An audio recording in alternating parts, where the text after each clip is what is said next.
a lot of high profile games. We don't want to read too much into it, but what did you get out of some of these games leading up to the opening night? Well, the main thing, Andy, is how awesome are these exhibition games? I mean, these exhibition games, a lot of them have felt like a regional final.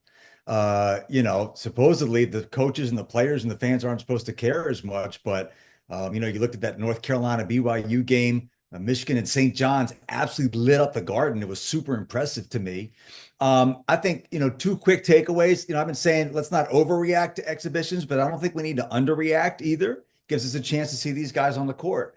I was super impressed with the way Kentucky played against Purdue, and maybe a little bit concerned about Purdue. I'm going to be interested to see how Matt Painter deploys Omar Meyer next to Braden Smith. He didn't play as much.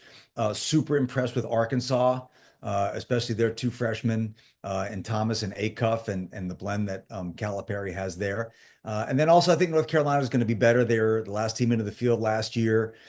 Interesting transition for them, losing transfers, bringing guys in. Kyan Evans is the point guard from Colorado State. So I actually think we learned a lot about these teams in the exhibition games that we're going to see manifest moving forward. What about you? What was your biggest takeaway? Well, first of all, athletic directors have to find other revenue sources in this current climate.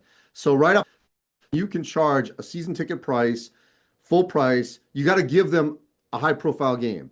And a lot of these schools, the first couple weeks of the season at home, don't play high profile games. Maybe neutral court, but not on their home floor. And so I think this was important really for the overall health of the program to have these big time opponents for your season ticket base.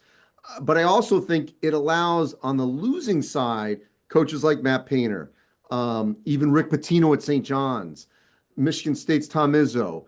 It gives them a chance to say, wait a minute, okay, you're not as good as this ranking or as what you think you are. We just got humbled a little, even though it was an exhibition. It's a little bit of a wake-up call. For some of these schools, they may not get that for a few weeks because they want to get those wins, get those early games in the first couple of weeks in November. So I think that was really critical. I'd say overall, I just think more than anything, I'm really intrigued to see Michigan.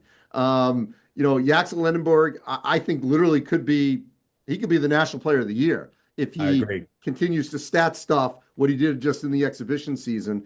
And by the way, they lost before that, to Cincinnati. So it's not like they're perfect At either. But home. I just Had think a that couple of guys out for that. Mara and Morez Johnson didn't play, but right.